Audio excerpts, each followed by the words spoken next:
फ़ख्र मौजूदात शहनशाह इंसो जां सय्याह लामकां सय्यदुल मुरसलीन ख़ातमुन नबिय्यीन शफ़ीउल मुज़निबीन जनाब अहमद मुज्तबा मोहम्मद मुस्तफ़ा सल्लल्लाहु ताला अलैहि व आलिहि वसल्लम को दुनिया में मबऊस फरमाया।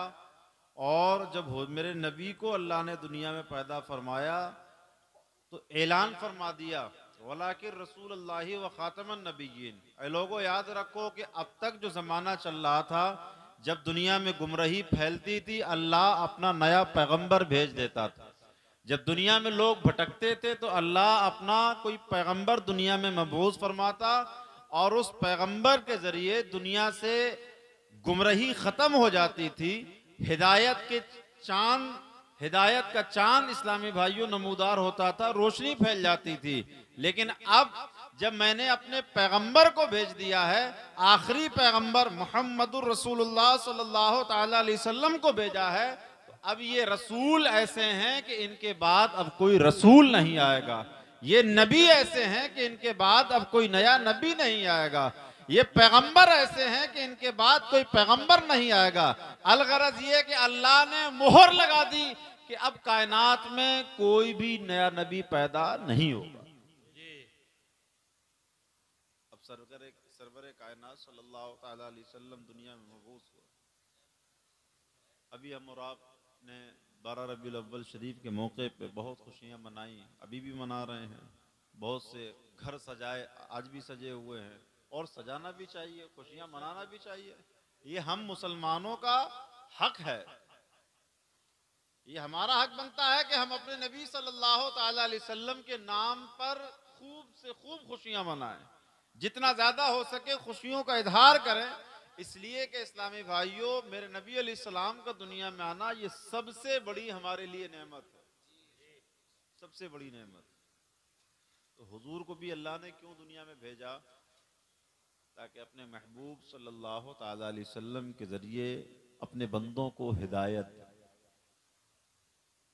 किस बात की हिदायत? ए बंदो, कुरान मजीद में अल्लाह ने इरशाद फरमाया, वमा खलक़तुल जिन्ना वल इंसा इल्ला लियअबुदून। ऐ मेरे बंदो, याद रखो, मैंने इंसानों को, जिन्नातों को पैदा इसलिए किया है कि वो मेरी इबादत करें।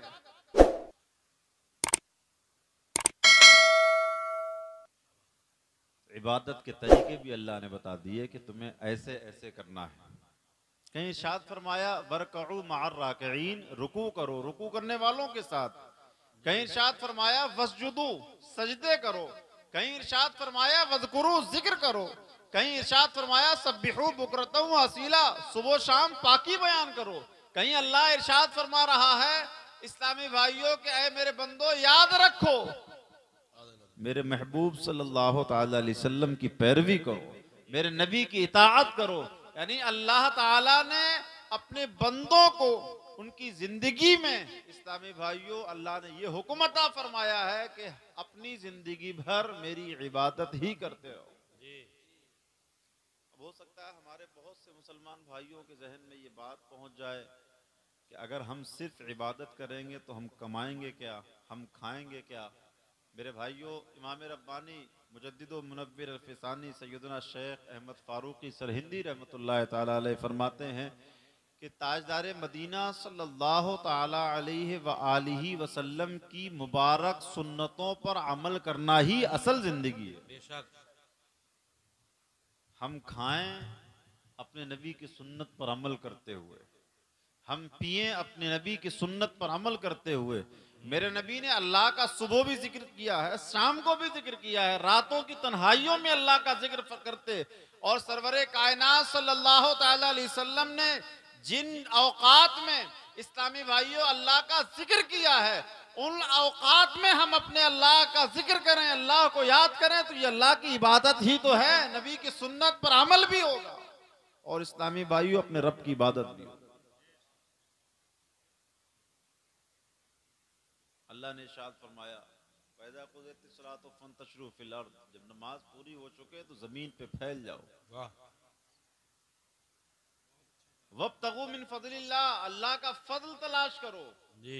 वज़कुरुल्लाह कसीरा, और अल्लाह को खूब याद करो, कसरत से याद करो, जिक्र करो अल्लाह का। लाल्लकुम तुफलिहून, तो तुम कामयाब हो जाओ।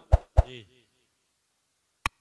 मेरे भाई, अल्लाह ने जो जिंदगी दी है ये हमें और आपको अपनी इबादत के लिए।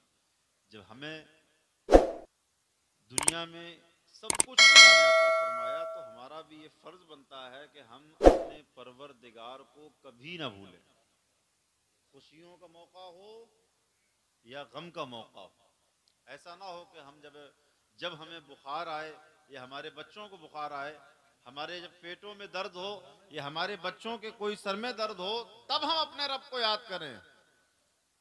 या हमें जब कोई मुसीबत ने आके घेर लिया हो उस वक्त हम अपने रब को याद करें।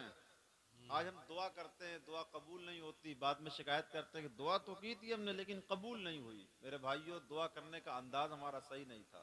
उसकी वजह यह है कि हम सिर्फ, अक्सर ऐसा होता है, बल्कि मुसलमानों की अक्सरियत ये हालत हो गई है मुसलमानों की कि अल्लाह को उस वक्त याद करते हैं जब कोई मुसीबत आती है। मेरे भाइयों, नहीं, अल्लाह ताला ने हमें अपने जिक्र का हुक्म दिया है। मेरे नबी सल्लल्लाहु ताला अलैहि वसल्लम पर चाहे मुसीबतों के पहाड़ आते उस वक्त भी अपने रब को याद करते, और हुजूर को कोई अल्लाह नेमतें अता फरमाता था उस वक्त भी अपने रब को याद फरमाते। मेरे नबी अलैहिस्सलाम के जिंदगी पाक का, इस्लामी भाइयों, कोई लम्हा ऐसा नहीं था जिसमें हुजूर अलैहिस्सलाम ने अपने रब का जिक्र ना किया हो। कौन सा वक्त था जिसमें अल्लाह के रसूल अलैहिस्सलाम ने अल्लाह को याद ना किया हो? हर वक्त अल्लाह की तरफ लो लगाए रखते। हम तो हुजूर अलैहिस्सलाम के गुलाम हैं, तो हमें भी चाहिए कि हम भी अल्लाह की तरफ लो लगाया करें। मेरे भाइयों, सरवर कायनात सल्लल्लाहु ताला अलैहि वसल्लम ने जिक्र के तरीके भी हमें और आपको बता दिए। आज हमसे सब कुछ आता है लेकिन जिक्र नहीं आता है। नमाज पढ़ते हैं, नमाज पढ़ने के बाद एक तो पूरी कौम हमारी नमाज पढ़ती नहीं है। अगर पूरी कौम में 1 करोड़ लोग हैं तो उन 1 करोड़ लोगों में मुश्किल से 2000 नमाज पढ़ते होंगे।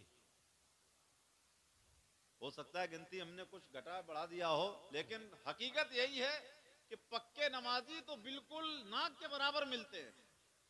और फिर उन नमाजियों को भी आप चेक करें कि वो नमाजी कैसे हो गए हैं कि इधर नमाज पढ़ रहे हैं और नमाज के फौरन बाद समझे आप अड्डे पे जाके कहीं जो है इनकी गीबतें, कहीं उनकी गीबतें, कहीं इनकी चुगलियां, कभी उनकी लगाई कि इनकी बुझाई, कभी समझे आप ये है कभी वो है।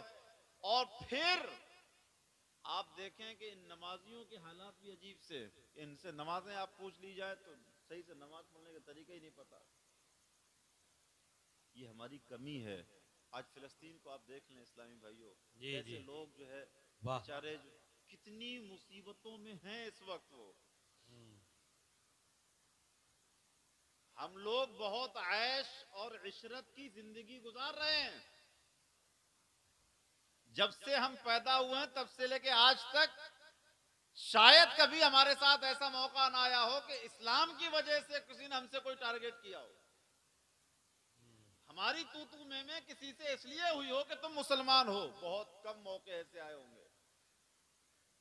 लेकिन आज आप ये देख लीजिए इस्लामी भाइयों, फिलिस्तीन जल रहा, फिर भी वो पीछे नहीं हट रहा। उनके बच्चों का हाल ये है कि वो तोपें चलाते हैं तो उनके बच्चे इस्लामी भाइयों अपने हाथों में पत्थर लेके मुकाबला करते हैं, पीछे नहीं हटते हैं। कुछ दिन पहले जलजले आ गए थे टर्की में। मलबे में दबे हुए लोगों को जब निकाला गया, थोड़ी सी भी सांसें बाकी थी तो वो ये नहीं कर रहे थे हाय मुझे कोई बचा ले, अस्पताल तक पहुंचा दे, मेरा ये इलाज करा दे, मेरा हाथ टूट गया, मेरा पैर टूट गया। अक्सर उनमें ऐसा देखा गया था अगर किसी को मलबे से निकाला है और उसमें जिसमें जान बाकी है, अगर उसकी आवाज निकल रही है तो वो अपने रब का ही जिक्र कर रहे हैं, अल्लाह को याद कर। बेशक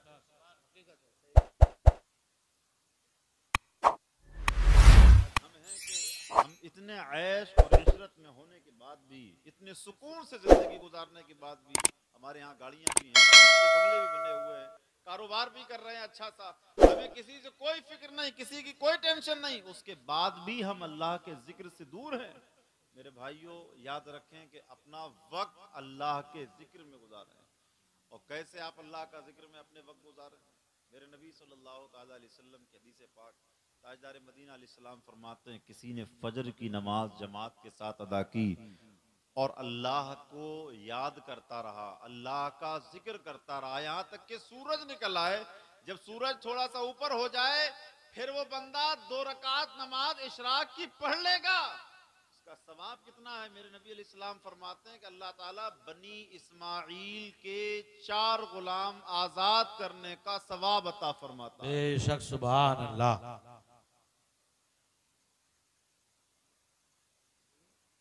एक हदीस शरीफ में लिखा है कि अल्लाह ताला एक मकबूल हज, एक मकबूल उम्रे का सवाब अता फरमाता है।